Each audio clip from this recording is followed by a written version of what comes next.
이사야 25장 4절에서 8절 찾으신 줄 알고 제가 봉독합니다. 참으로 주님께서는 가난한 사람들의 요새이시며 곤경에 빠진 불쌍한 사람들의 요새이시며 폭풍우를 피할 피난처이시며 떼약볕을 막는 그늘이십니다. 흉악한 자들의 기세는 성벽을 뒤흔드는 폭풍과 같고 사막의 열기와 같습니다. 그러나 주님께서는 이방 사람의 함성을 잠잠하게 하셨습니다. 구름 그늘이 떼약볕의 열기를 식히듯이 포악한 자들의 노랫소리를 그치게 하셨습니다. 만군의 주님께서 이 세상 모든 민족을 여기 시온산으로 부르셔서 풍성한 잔치를 베푸실 것이다. 기름진 것들과 오래된 포도주, 제일 좋은 살코기와 잘 익은 포도주로 잔치를 베푸실 것이다. 또 주님께서 이 산에서 모든 백성이 걸친 수의를 찢어서 벗기시고 모든 민족이 입은 수의를 벗겨서 없애실 것이다. 주님께서 죽음을 영원히 멸하신다. 주 하나님께서 모든 사람의 얼굴에서 눈물을 말끔히 닦아주신다. 그의 백성이 온 세상에서 당한 수치를 없애주신다. 이것은 주님께서 하신 말씀이다. 아멘. 이사야 성경을 우리가 볼 때는 이 이사야서를 볼 때는 크게 몇 가지 중요한 어떤 기본적인 지식들이 좀 필요해요.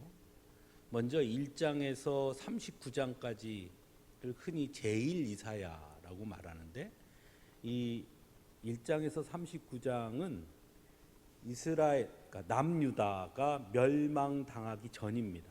히스기야 왕, 시드기야 왕 그 상황. 그러니까 그때 북이스라엘은 아수르에 막 멸망을 당하고 남유다는 아직 바벨론에게 멸망당하기 이전 상황. 그 상황에서 풍전등화의 유다 그 상황, 쉽게 말하면 그 배경 속에서 쓰여진 말씀이다라고 보는 게 맞습니다. 그 다음에 40장 이사야 40장부터 그 뒤는 바벨론 포로기, 그러니까 시간이 뚝 건너뛰어요. 바벨론 포로를 70년 했으니까 뚝 건너뛰어서 바벨론 포로에서 돌아올 것 또는 바벨론 포로에서 돌아온 이유, 이런 이야기들을 다루고 있어요. 크게 구분하면 그렇습니다. 그런데 오늘 우리가 읽은 25장은 39장 안에 있으니까 시대적 배경이 있겠죠. 그럼 시대적 배경이 제가 뭐라 그랬습니까? 남유다가 멸망당하기 전이라 그랬으니까 그 전 시대적 배경을 가지고 이사야 1장에서 39장을 볼 때는 그런 눈으로 봐야 된다. 이게 첫 번째 우리가 가지고 있어야 될 선지식이고요. 두 번째는 이사야서는 역사적 배경이 있는 말씀이 있지만 중간중간 우리가 흔히 말하는 예언서의 원래의 기능을 가지고 있어요. 그러니까 무슨 얘기냐면 역사적 이 배경이 밑바탕에 깔려 있지만 그러나 또한 계시록적인 예언서적인 의미가 담겨 있는 것이 이사야서예요. 예를 들면 우리가 오늘 읽은 25장 8절 보세요. 주님께서 죽음을 영원히 멸하신다. 주 하나님께서 모든 사람의 얼굴에서 눈물을 말끔히 닦아주신다. 어디에 이 말씀 비슷한 게 있어요? 요한계시록에 있잖아요. 그죠?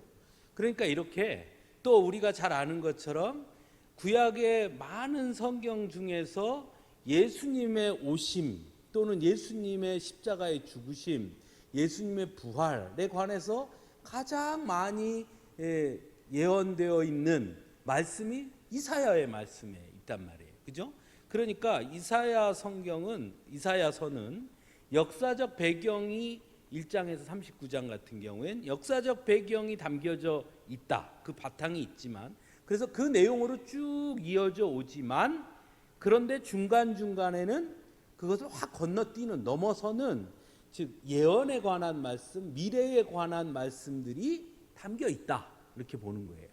오늘 본문에도 4절부터 우리가 읽었잖아요. 8절까지. 그런데 보세요. 4절부터 보면 4절에서 5절까지는 참으로 주님께서는 25장 1절에서 5절까지 주님께서는 뭐뭐 하십니다라고 하잖아요. 뭐뭐 하십니다. 그죠? 그런데 6절에 보면 것이다. 이렇게 말이 바뀌죠. 그렇죠? 그러면 이렇게 번역할 때 이렇게 번역한 거냐? 실제 히브리어 원어에도 그렇게 돼 있으니까 이렇게 번역하는 거예요. 그러니까 1절에서부터 5절까지는 뭔가 찬송하는 것처럼 말하지만 6절에서부터는 뭐냐면 하나님이 이렇게 하실 것이다 라고 예언하는 거예요.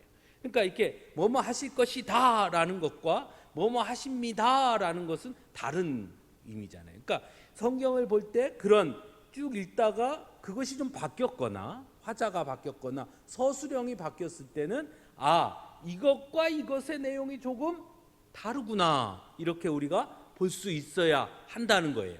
그래서 그런 것들을 배경을 가지고 이사야를 봐야, 이사야서는 너무 복잡해요. 사실은 이사야서는 아까도 말씀드렸지만 1장에서부터 저 끝장 66장까지 전체를 우리가 그냥 이사야서라고 말하지만, 그러나 그 시대적 배경이 맨 처음부터 저 끝에까지를 배경을 살펴보면 100년 가까이 된단 말이에요. 그러니까 한 사람이 그걸 다 썼다고 볼 수는 없어요. 그래서 1 이사야, 2 이사야, 제3 이사야 또는 1 이사야, 2 이사야 뭐 이렇게 나누는 분도 있고, 요즘은 어떤 분은 제4 이사야를 말하는 분도 있어요. 좀 너무 하는 거 아닌가 싶을 정도로. 그건 뭐냐면 그만큼 시대적 배경이 다양하다는 거예요. 이 이사야서 안에는 하나의 틀로 보기에는. 또한 이사야서는 조금 전에도 말씀드렸던 것처럼 사실은 종의 노래라든지 또는 시온에 관한 예언이라든지 예수님의 오심에 관한 이야기라든지 고난받는 종의 노래라든지 이런 예수님의 오심에 대해서 가장 많이 기록되어 있는 게 이사야서예요. 그러면 우리가 왜 이사야서가 이렇게 다양한 것으로 되어 있고 왜 이렇게 내용들이 다양한가를 우리가 한번 생각해 보면, 1장에서 39장이 제가 언제라 그랬죠? 북이스라엘은 아시리아에 망하고 그 다음에 남유다는 히스기야 왕 때 조금 다시 일어섰다가 히스기야 왕 때 또 히스기야가 목숨을 하나님 더 살려주셨는데 연장시켜 주셨는데 잘못해가지고 망하고 결국은 시드기야 때 나라가 망하잖아요. 그죠? 남유다도. 자, 같은 민족이었는데 남과 북으로 나뉘어 살았어요. 때로 서로 전쟁도 치렀어요. 그러나 우리 상황에 이렇게 딱 접목해 보면 우리가 남과 북이 있잖아요. 그죠? 북한과 남한이 있어요. 우리가 한국전쟁 1950년에 싸우기도 했고요. 또 저 북한이 테러를 일으켜서 우리 아웅산에서 테러로 많은 사람이 죽기도 하고 또 천안함 잠수함 폭침하기도 하고 또 공비들이 넘어와서 우리 민간인들을 많이 다치게도 하고 서로 막 싸우기도 하고 밉기도 하고 막 그렇게 했단 말이에요. 북이스라엘과 남유다도 그랬어요. 서로 끝없이 전쟁도 하고 싸우기도 하고 미워도 하고 했단 말이에요. 그런데 한번 생각해 보세요. 어느 날 북한이 중국의 손에 의해서 망했다고는 소식이 들려요. 우리한테. 중국이 북한을 잡아먹었대요. 이제 북한이라는 나라가 없어졌어. 그 중국이 됐어. 자, 그럼 여러분 어떨 것 같아요? 우리는? 어떨 것 같아요? 불안하죠. 그런데 때마침 우리 대통령이 이상해. 예? 우리 대통령이 때마침 이상했고 맨날 술만 먹어. 대통령이 국민을 돌아보지도 않아. 그래서 자꾸 나라가 여기저기 시끄럽고 문제가 막 생겨. 그럼 우리가 어떨까요? 더 불안해져. 야, 이거 큰일 났는데? 저기 망했는데? 저 중국이 우리까지 밀고 내려오면 우리 어떡하지? 이러는 거예요. 근데 저 미국에서 소리가 들려. 무슨 소리가 들리냐? 미국의 강경파들이 저 안 되겠어. 잘못했던 중국이 저 남한까지 다 잡아먹을 것 같으니까 저 남쪽은 우리가 먹읍시다. 이런 얘기가 들린다는 거야. 그럼 여러분 어떨 것 같아요? 더 불안하죠. 이거 어떻게 해야 되지? 야, 우리나라 어떻게 되는 거야? 큰일 났네. 어떻게 해야 되지? 이렇게 하는 거예요. 그러니까 남유다의 백성들이 그때 당시 어땠느냐? 매우 불안했어요. 그러면 그때 어떻게 되느냐? 막 이제 자신들의 이야기가 나와. 어떤 사람은 야, 이렇게 될 거 빨리 특사를 저 미국에 보내가지고 미국하고 우리가 빨리 더 동맹을 튼튼히 해서 미국의 힘으로 우리를 지켜야 돼. 어떤 사람은 야, 그럼 미국도 못 믿어. 우리가 지금부터 우리도 핵무장을 해. 핵무기를 만들어 빨리. 우리도 뭔가 뭐 보여줘야 돼. 한 사람은 야, 그러지 말고 차라리 중국한테 가서 야, 좀 잘 지내자고 하는 게 나을 것 같아. 아니야, 일본에 보내야 돼. 아니야, 러시아에 보내야 돼. 막 의견이 있을 거 아니에요, 그죠? 남유다도 마찬가지였어요. 아시리아한테 이야기하자. 애굽에다 사람을 보내자. 오늘 오전에 한 것처럼 에돔. 야, 에돔은 우리를 도와줄 수도 몰라. 왜? 원래 우리 다 저 한 형제잖아. 그러니까 에돔한테 사람을 보내서 에돔 보고 야, 우리 동맹 맺어서 하자. 아니야. 원래 그래도 미운정 고운정이 있다고. 애굽은 어떤 나라에 우리가 그래도 한때 거기서 400년간 살았는데, 그러니까 애굽을 좀 해가지고 힘을 쏟아가지고 어떻게 좀 막아보자. 별 이야기들이 다 등장하는 거예요. 그리고 그 선택이 때로 하나님의 보시기에 합당하지 못한 선택들을 하기도 하고 결국은 나라가 망하기도 하죠. 이런 혼란스러운 상황 속에서 이스라엘 백성들을 위해서 하나님이 세우신 예언자가 바로 이사야예요. 그러면 이런 혼란스러운 상황 속에서 하나님이 이사야에게, 만약에 여러분이 하나님이라고 치면, 여러분이 그런 하나님의 백성들에게 누군가 심부름꾼을 탁 보내서 야 이스라엘 백성들아, 니네 무섭지 두렵지 이렇게 해라 하고 뭔가 특사를 보냈어요, 하나님이. 그게 이사야예요. 그러면 그 특사를 보내서 하나님이 뭘 얘기할까요? 뭐라고 그럴까요? 야, 미국을 믿어. 아니야, 러시아로 가. 아니야, 중국에 가라. 아니야, 일본이 낫다. 아니야, 핵무장을 해. 그랬을까요? 뭘 얘기할까요? 그때 하나님이 하신 말씀은 뭐냐면 누구를 의지해라? 네? 나를 의지해라. 그 말은 뭐냐면, 그 말은 너희는 나의 백성이니, 그러면 이스라엘 백성들이 원래 위기 때는 어디로 돌아가야 되느냐? 본질로 돌아가야 되는 거예요. 그럼 본질이 뭐냐? 하나님의 백성이다. 그러면 너희는 뭐를 버리고? 우상을 버리고, 사분오열됐던 우상들을 버리고. 사실은 우리 조선 시대 때도 결국 그래서 망했잖아요. 친러파, 친중파, 친일파, 그죠? 서로 자기네 좋아하는 사람 끌어당겨 가지고 하다가 결국 나라 망한 거 아니에요? 애굽 신을 섬기는 사람들은 누가 친했을까요? 애굽이 친했겠죠. 아시리아의 신을 섬기는 사람은 누가 친했을까요? 아시리아가 좋겠죠. 모압의 신을 섬기는 사람은 누가 좋았을까요? 모압이 좋겠죠. 이스라엘 백성은 원래 누구를 섬겨야 되는데요? 하나님을 섬겨야죠. 그러니까 이사야를 보내서 뭐라고 하시느냐? 너희는 누구를 섬겨라?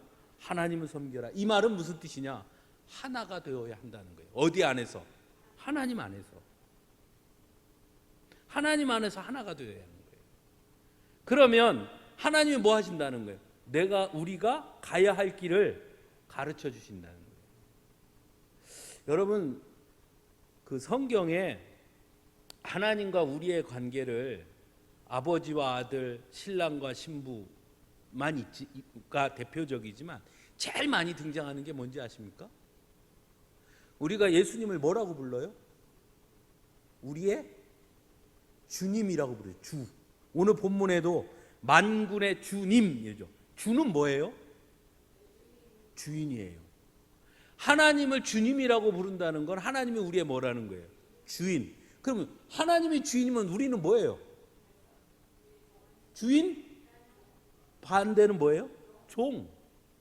여러분, 종이 뭐 먹을까 걱정할까요? 종이 어디로 가지? 고민할까요? 종이 내일 아침에 일어나면 무슨 일 할까 고민해요? 안 해요. 뭐만 하면 돼요? 시키는 대로만 하면 돼요. 하나님께서 뭐라고 말씀하시냐면 내가 니네 주인이야. 너희가 나를 주인으로 인정해서 내 앞에 모이면 내가 뭐 하겠다는 거야? 가르쳐 주겠다는 거예요. 야, 이때 이렇게 해. 이건 이렇게 해. 저건 저렇게 해. 그러면 우린 뭐만 하면 돼요? 따르기만 하면 된다는 거예요. 이사야를 세워서 하나님께서 이스라엘 백성들, 이 흔들리는 유다 백성들에게 하신 말씀이 뭐냐면 내가 네의 주인이야. 그러니까 다 버리고 내게 와. 이게 첫 번째 메시지예요. 두 번째 메시지는 뭐냐? 이 이스라엘 백성들이 왜 두려워하죠? 뭘 두려워합니까? 우리보다 누가 힘이 세요? 주변에 있는 나라들이 힘이 다 센 거예요. 누가? 아시리아. 그때 막 바벨론이 막 커지기 시작하고요. 이쪽에는 애굽이라는 나라는 원래부터 컸던 나라고요. 모압이라는 나라도 호시탐탐 매번 쳐들어오죠. 블레셋은 얼마나 괴롭힙니까? 그 수많은 강대국들 사이에서 사실은 두려움의 근원이 뭐였냐? 그거예요. 왜 두렵습니까? 그게 두려운 거예요. 여러분, 우리가 왜 전쟁을 염려하죠? 잘 생각해 보세요. 전쟁이 왜 무서워요? 잘 생각해 보면 저기서 한 대 딱 때렸는데 내가 확 때리면 끝나버려요. 그럼 별로 걱정 안 해요. 그러죠? 예? 그렇잖아요? 우리 도윤이가 나 때리는 거 별로 나 안 무서워해요. 근데 도윤이는 내가 때리는 거 무서워할걸요? 왜? 내가 더 세니까. 내가 더 많이 다치니까. 전쟁이 왜 우리에게 두려움이 됐느냐? 총 갖고 서로 땅땅 싸우는 것도 아픈데 뭐가 있어요? 핵이 있잖아요. 왜 북한과 우리나라가 전쟁하는 게 두려운 일이에요? 핵이 있으니까. 뻥 터지면 어떻게 돼요? 다 끝나잖아요. 그 두려운 거예요. 사실 두려움의 근원은 뭐였냐? 나보다 그가 더 세서요. 내가 그를 충분히 제압할 수 있으면 두렵지 않아요. 못 덤벼 쟤. 나한테 덤볐다간 끝나니까. 제가 강호동한테 가서 건드릴 수 있을까요? 야 강호동 임마 이렇게 할 수 있겠어요? 택도 없어요. 했다가는 큰일 나요. 네. 왜? 내가 지니까. 그래서 두려운 거예요. 그래서 무서운 거예요. 이스라엘 백성들이 왜 무서워요? 주변의 국가들의 힘이 워낙 강해요. 그래서 두려워요. 그런데 오늘 본문에 읽지 않았는데 1절, 2절, 3절이 뭘 얘기하느냐? 3절에 이래요. 강한 민족이 주님을 영화롭게 할 것이며 포악한 민족들의 성읍이 주님을 경외할 것이다. 2절에는 주님께서는 성읍들을 돌무더기로 만드시고 견고한 성읍들을 폐허로 만드신다는 거예요. 염려하지 마. 그들 그 힘 뭐다? 아무것도 아니야. 누구에 비하면? 하나님에 비하면. 이스라엘 백성들에게 두려움으로부터 해방시켜 주시는 메시지를 던져주죠. 세 번째, 이스라엘 백성들이 뭐가 두려울까요? 빼앗기는 것에 대한 두려움이에요. 이스라엘 백성들은 종살이를 해봤어요. 물론 자신들은 안 했죠. 요즘 어른들이 그런 얘기 많이 해요. 그 6.25 겪으신 분들이 예전에 제가 대학교 다닐 때 젊었을 때 막 이렇게 데모하고 막 이렇게 데모하러 다니고 막 이렇게 하면 어른들 중에 그런 분들이 저것들은 전쟁을 안 겪어봐서 모른다고. 저것들은 공산당이 얼마나 무서운지 저게 모르니까 저런 짓을 하지. 이렇게 얘기해요.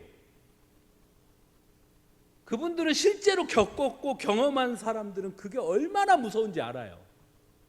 물론 저는 겪어보지 않았어요. 한국 전쟁을. 또 일본의 식민지를 저는 겪어보지 않았습니다. 그러나 여전히 우리나라 여러 문화 속에 담겨져 있는 또는 보여지는 모습들이 나는 직접 겪진 않았지만 그것들이 여전히 많은 영향력을 미치고 있다는 것들을 우리가 보게 돼요. 와루바시 뭐 이런 말 아직도 쓰잖아요. 빠케스 이런 말 다 쓰잖아요. 일본 한 번도 안 가본 애들도 빠케스 하면 다 알아들어요. 다 알아들어요. 이게 왜 그랬을까요?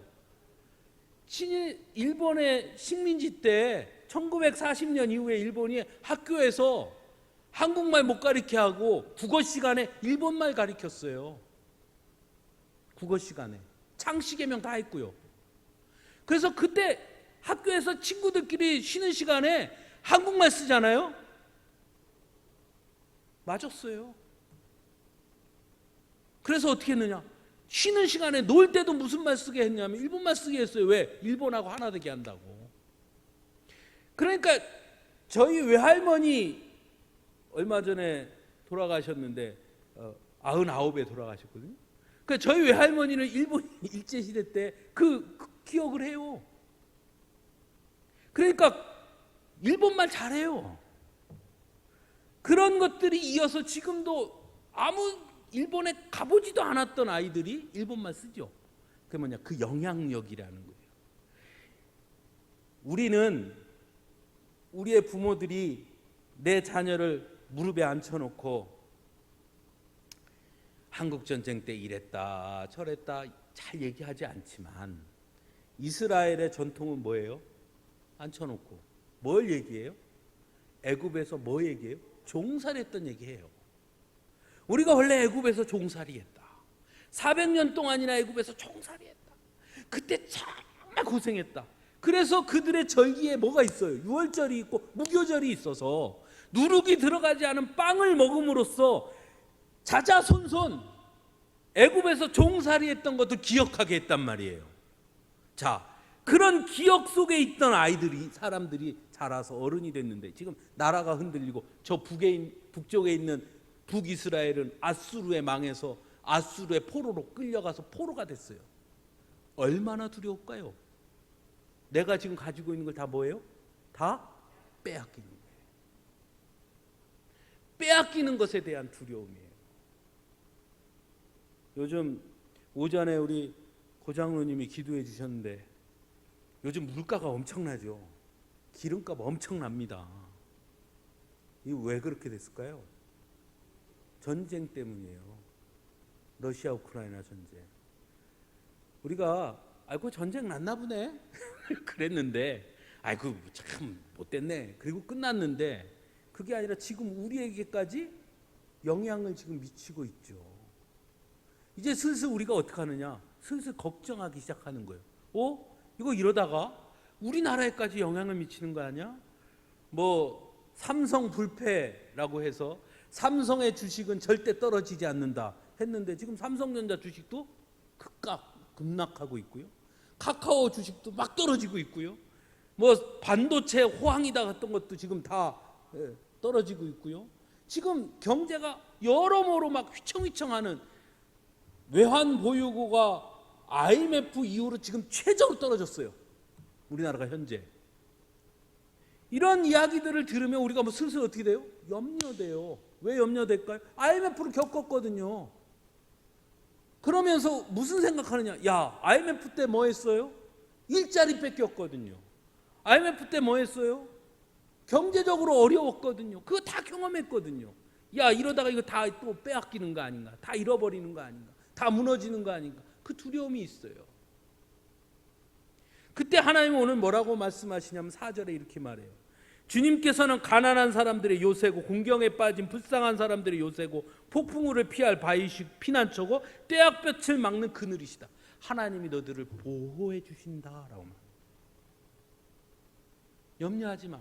빼앗길까 두려워하지 마. 너희를 보호해 주실 거야. 너희들 것을 빼앗아 가려고 하는 흉악한 자들의 기세는 성벽을 뒤흔드는 폭풍구 같고 사막의 열기와 같으나 하나님은 그들을 잠잠케 하실 거다. 말씀하죠. 그러니까 염려하지 마라. 걱정하지 마라. 말씀하시는 거예요. 우리가 세상을 살아가면서 위기를 겪을 때가 있어요. 근데 위기 앞에서 우리가 할 수 있는 것 사실 별거 없어요. 저도 이제 얼마 전에 저희 아내가 병원에 입원해서 있을 때 내가 할 수 있는 거 하나도 없어요. 근데 뭘 해요? 아픈 데 가서 이렇게 보고 있으면 할 수 있는 게 하나도 없더라고요. 대신 아파줄 수가 있습니까? 내가 뭐 안 아프게 해줄 수가 있습니까? 뭐 말을 걸어서 뭐 말을 해야지 뭐 서로 이야기를 해서 뭐 마음을 이렇게 하는 뭐 말을 걸어도 뭐 그냥 대답은 다 가현주밖에 할 줄 모르는 사람이니 여기가 어디야 가현주, 내가 누구야 가현주, 이름이 뭐야 가현주, 뭐 오늘 며칠이야 가현주, 맨날 가현주만. 나는 그렇게 자기 이름 사랑하는 사람 처음 봤어요. 그래서 그 병실에 있는 모든 사람이 가현주는 다 알았어요. 왜 하도 가연주 하니까. 간호사가 물어봐도 가연주, 의사가 와서 물어봐도 가연주, 남편이 물어봐도 가연주, 다 가연주니까요. 해줄 수 있는 게 하나도 없잖아요. 아무것도 할 게 없어요. 딱 하나 할 게 있어요. 뭐예요? 걱정하는 거예요. 걱정하는 거. 어떡할까? 근데 내가 어떡할까 발 동동 굴르면 뭐 다 나아져요? 나아진 거 하나 없어요. 근데 그때 제가 깨달은 게 있어요. 이런 똑같은 상황에서 세상 사람들은 뭘 할 수 있을까 생각해보니까 할 게 하나도 없어요. 진짜 발 동동 구르면 어떡할까 밖에. 그런데 나는 할 게 있더라고요. 그게 뭐예요? 기도할 수 있잖아요. 나에겐 할 게 있더라니까요. 사람들은 할 게 없는데 나는 할 게 있어요. 그게 뭐야? 기도하는 거예요. 여러분, 예수 믿어서 좋은 게 뭔지 아십니까? 기도할 수 있다는 거예요. 그게 제일 좋은 거예요. 여러분, 어려운 상황이건 힘든 상황이건 무슨 문제가 생길 때 제일 좋은 거, 예수 믿어서 제일 좋은 거, 기도할 수 있다는 거예요. 기도할 수 있다는 거예요. 이스라엘 백성들의 그 위기 속에서 하나님께서 이스라엘 백성들에게 말씀하시는 것도 같은 거예요. 이스라엘 백성들이 할 수 있는 게 하나도 없어요. 그런데 말씀해요. 뭐라고? 내가 있다라는 거예요. 너희들 뒤에는 내가 있어. 너희들을 두렵게 하는, 무섭게 하는 자들보다 내가 더 세. 그리고 나는 너희의 주인이야. 그러니까 내가 너희들을 지켜줄 거야. 너희들 빼앗길까 봐 걱정하지 마. 내가 보호해 줄 거야. 내가 지켜줄 거야. 그러니까 염려하지 마 라고 말씀하시는 거예요. 그러면 이 말씀을 들은 이스라엘 백성, 유다 백성들이 뭐 해야 될까요? 그 하나님의 말씀 앞에 엎드려서 기도하라는 거예요. 그렇죠? 그게 하나님이 이사야를 통해서 하신 말씀이에요. 그리고 6절부터 뭐라고 말씀하시느냐. 6절부터 8절은 우리가 아까 8절 말씀이 계시록에 있는 말씀이라고 했잖아요. 계시록이 인용했어요. 계시록에서 이 이사야의 말씀을 가져다 쓴 겁니다. 가져다 썼다라기보다는 요한계시록은 누가 썼어요? 요한이 썼어요. 그러면 이 요한계시록 안에 이 요한계시록을 써서 요한이 그 계시를 받아서 썼어요. 반모섬에서 써서 편지를 보내요. 누구한테 보냈을까요? 믿는 사람들에게 보냈을까요? 믿지 않는 사람에게 보냈을까요? 믿는 자들에게 보냈겠죠. 그 믿는 자들은 성경을 알았겠죠. 그때 당시에 그들이 본 성경은 신약이 아니라 뭐였을까요? 구약이었겠죠. 그러니까 이 이사야 말씀을 너무 잘 알겠죠. 왜? 이사야에는 뭐가 제일 많이 들어있다고요? 예수님에 관한 예언의 말씀이 제일 많이 들어있는 구약의 성경이 이사야예요. 그러니까 이사야서는 열심히 봤을 거란 말이에요. 그래서 이 말씀을 알겠죠. 그러니까 요한계시록에서 요한이 그 말씀을 쓰는 겁니다. 뭐라냐? 이사야의 말씀에 약속하신 그 말씀이 이루어진다 하는 거예요. 여러분, 우리가 기대한다라는 말과 기다린다는 말이 비슷하잖아요. 근데 차이가 있어요. 기다린다는 거에는요, 물론 다 그렇진 않지만 기다린다는 것은 막연함이 담겨 있다면 기대한다는 것은요, 약속이 담겨 있는 말이에요. 여러분, 우리가 예수님 다시 오실 날을 기다린다 그러잖아요. 그런데 솔직히 말하면 기다리는 게 아니라 우리는 기대하는 거예요. 왜? 예수님이 다시 오신다고 뭐 하셨으니까요? 약속하셨으니까. 그 유행가 가수 중에 이적이라는 가수가 있어요. 이적. 아시죠? 아시는 분은 아실 거고 모르시는 분은 모르실 건데. 이적이라는 가수가 쓴 노래 중에 거짓말이라는 노래가 있어요. 한번 여러분 기회가 되면 찾아서 한번 그 노래를 가사를 한번 보세요. 그 가사가 사실은 이적이라는 가수가 그 가사를 쓴 배경을 자기가 이야기를 해줬는데, 이야기하는 걸 들은 적이 있는데 뭐라 그랬냐면, 그 예전에 한참 어려울 때 너무 어려우니까 아이를 손을 잡고 옷을 잘 이쁜 옷을 입히고 그 다음에 점심에 짜장면을 한 그릇 사서 다 먹이고 아이를 데리고 손을 붙잡고 대공원에 놀러 가자 해서 애를 데리고 가요. 엄마가 제일 이쁜 옷을 입히고 짜장면도 사주고 손에다가는 솜사탕도 쥐어주고 그리고 서울대공원 놀러 가요. 그리고 어떻게 해요? 엄마 잠깐 저 갔다 올게, 여기 가만히 있어 하고 엄마가 어떻게 해요? 그냥 가버려요. 그걸 보고 쓴 가사가 거짓말 거짓말 거짓말이에요. 그걸 보면서 이적이라는 가수가 저것이 꼭 사랑하는 애인이 떠난 뒤에 그 사랑하는 애인을 기다리는 그것과 빗대어서 그걸 썼어요. 아이는 엄마가 어쩔 줄 알아요? 진짜로 올 줄 알고 뭐 하고 있어요? 기다리고 있어요. 그러다 어느 순간 언제 깨달아요? 해가 지고 캄캄해지고 사람들이 다 떠나고 아무도 없을 때 그때 이 아이가 뭘 알아요? 엄마가 한 말이 거짓말이라는 거야. 그래서 거짓말 거짓말 거짓말. 그게 그 노래 가사예요. 그래서 그 가사를 이렇게 보면요 울컥울컥해요. 그 노래를 들으면. 기다림이라는 것은요 언제 올지 몰라요. 기다리는 것은 그냥 계속 기다리는 거예요. 기다리는 것은 할 수 있는 거는 그냥 기다리는 거예요. 기대는 내 기다림에 근거가 있는 거예요. 뭔 약속이 있는 거예요. 그 약속이 있을 때 기대하는 거예요. 하나님께서 이스라엘 백성들의 이 위기 속에 그들을 위로하고 그들에게 용기를 북돋아 주시면서 또한 6절에서 8절은 뭐냐면 기대하게 하시는 거예요. 분명 그때 우리가 안 읽었지만 9절에 보면 아주 직접적으로 말하죠. 그날이 오면 이렇게 말하죠. 주님께서 이 세상 모든 민족을 여기 시온산으로 부르셔서, 시온산은 뭐예요? 예루살렘이에요. 예루살렘으로 부르셔서 지금은 너희가 힘이 약해서 주변에 있는 자들을 두려워하지만 그때는 너희가 가장 강해서 너희가 중심이 되어서 세상 사람들이 너희에게 몰려올 것이고 그때는 너희의 눈에 눈물을 다 닦아줄 것이다. 그것을 기대하며 살아라 말씀하는 거예요. 오늘 우리에게도 마찬가지입니다. 교회 위기다, 뭐 세상 살기가 어렵다, 물가가 너무 올랐다, 힘들다.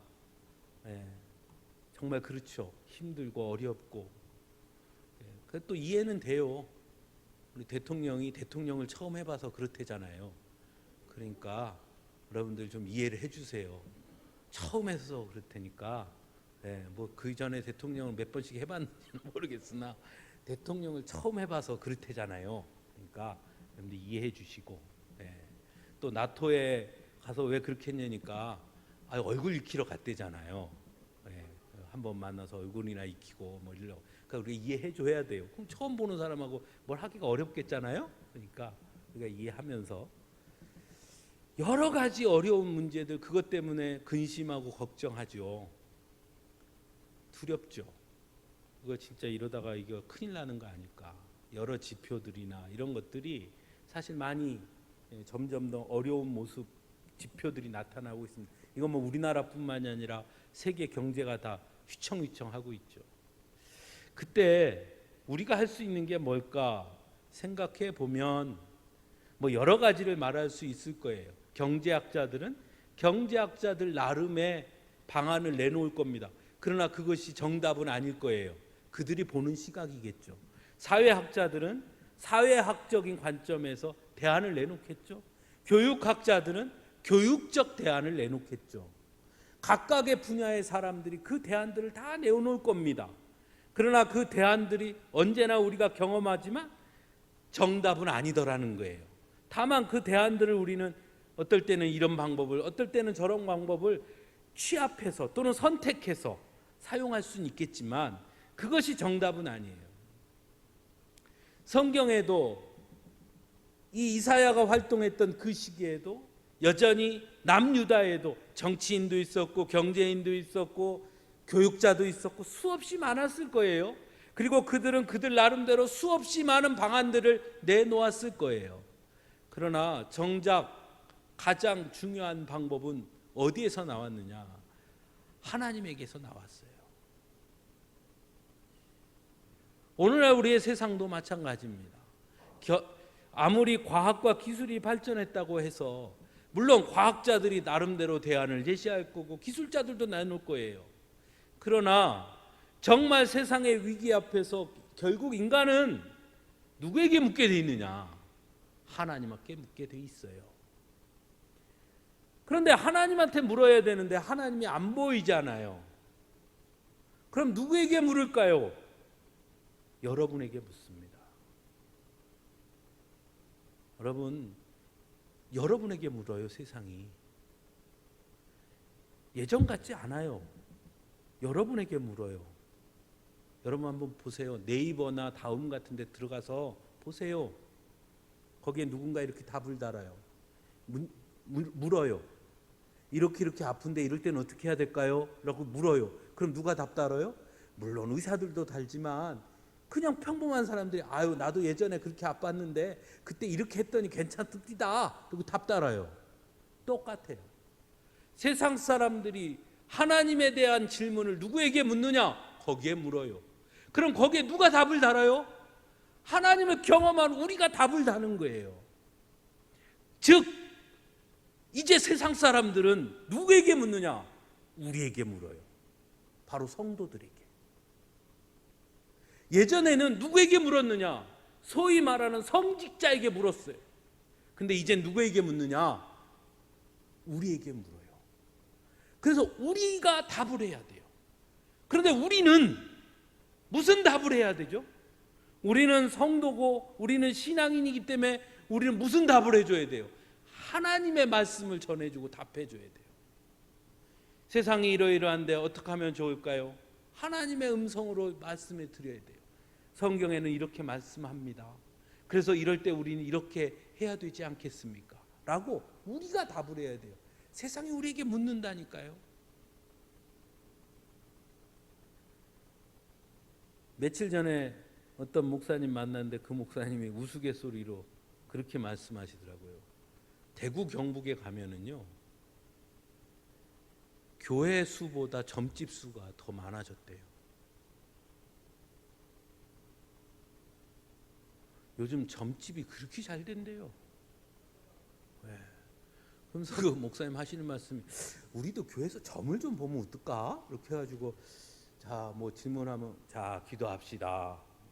기도한 다음에 이렇게 하나님 이렇게 목사님이 웃으면서 저한테 그럼 아마 잘 될 것 같은데. 점집이 그렇게 잘 된대요. 점집이 그렇게 잘 되는 이유는 그만큼 불안한 거예요. 그래서 묻는 거예요. 사람들은 두려움이 생기고 무서움이 생기고 문제가 생기면 누군가에게 묻기를 원합니다. 근데 왜 점집을 갈까요? 우리가 답해 주지 않아서요. 하나님의 음성을 들은 우리가, 하나님의 은혜를 입은 우리가, 하나님의 자녀인 우리가, 하나님의 백성인 우리가 답하지 않으니까 그들이 딴 데 가서 묻는 거예요. 하나님은 오늘 이사야를 통해서 우리에게 말씀하십니다. 뭐라고 말씀하시느냐? 내가 너희를 지켜줄 거고 내가 너희의 주인이고 두려워하지 말고 염려하지 말고, 그리고 너희는 약속대로 마지막 때에 하나님의 역사와 은혜와 축복이 임하는 그날에 너희가 이르게 될 것이다 약속하시고 말씀하셨어요. 그건 우리만 듣고 비밀이야, 절대 딴 사람한테 얘기하지 마, 너 나랑 비밀이야, 절대 얘기하면 안 돼 라고 하셔서 우리에게 하신 말씀이 아니라 그 말씀을 누구에게 줬어요? 이사야에게 줬고, 이사야는 그 말씀을 누구에게 전합니까? 백성들에게 전해요. 하나님은 그 말씀을 오늘 누구에게 줬느냐? 우리에게 줬어요. 그래서 우리로 하여금 누구에게 전하라고 해요? 사람들에게 전하라는 거예요. 근심하고 염려하고 걱정하고 두려움에 빠진 자들에게 뭐라고 말하는 거예요? 하나님은 네 편이야. 하나님이 내 곁에 있어. 하나님은 가난한 자들을 보호하셔. 하나님이 주인이시여. 그러니 주님을 의지하면 돼 라고 말하라는 거예요. 역사적으로 세상이 어렵고 힘들 때 교회는 부흥했어요. 왜 그랬을까요? 바로 이 역할을 하기 때문이에요. 세상이 어렵고 힘들어도 교회에 묻지 않는 세상이 된다. 그게 진짜 위기예요. 그건 거꾸로 말하면 그 역할을 할 우리가 올바로 서지 않았다는 얘기와도 같은 거예요. 저는 하나님께서 오늘 제목을 주님께서 하시는 일이라고 했는데, 주님께서 하시는 일을 다 하나님은 하시는 일이 얼마나 많아요. 이 세상 모든 만물을 다스리시는데 그걸 한마디로 딱 함축하면 전 이거라고 생각합니다. 하나님은 하나님의 뜻을 전할 사람을 세우고 그를 통해 일하시는 거예요. 그게 바로 여러분들이에요. 우리가 그 사명을 깊이 기억할 수 있기를 바라요. 그래서 지금 50년 동안 이곳에 있게 하신 거예요. 그리고 거꾸로 얘기하면 50년 동안 이렇게 있었다는 것은 그나마 그래도 50년 동안 물론 자랑하고 뽐낼 정도는 아니었지만 나름 우리가 역할들을 해왔으니까 하나님이 지금까지 놔두신 거 아니겠어요? 우리가 그 역할을 못하면 하나님이 너희가 잠잠하면 돌들이 소리칠 거다 하셨는데, 우리가 그 역할 못하면 너는 됐다 하고 다른 데를 세워서 쓰실 수 있지 않겠어요? 그러나 지금까지 있다는 건 어쨌든 지금까지 우리가 비록 부족하지만 그 일을 했다는 것이고, 앞으로 우리가 계속해서 하나님 앞에 이렇게 서 있고자 한다면 또한 계속해서 그 역할들을 감당해야 된다는 중요한 사명감이 있다는 겁니다. 바라기는 우리 모두가 그 사명을 잘 감당할 수 있길 바라요. 그래서 하나님이 우리에게 주신 그 사명을 잘 감당해서 흔들리고 위기 속에 두려움 속에 낙심하는 이들에게 우리가 그 복음을 전하고 그들을 세우는 그 일들을 잘 감당하는 우리 모두가 될 수 있기를 간절히 바랍니다. 우리 찬송 부르겠습니다.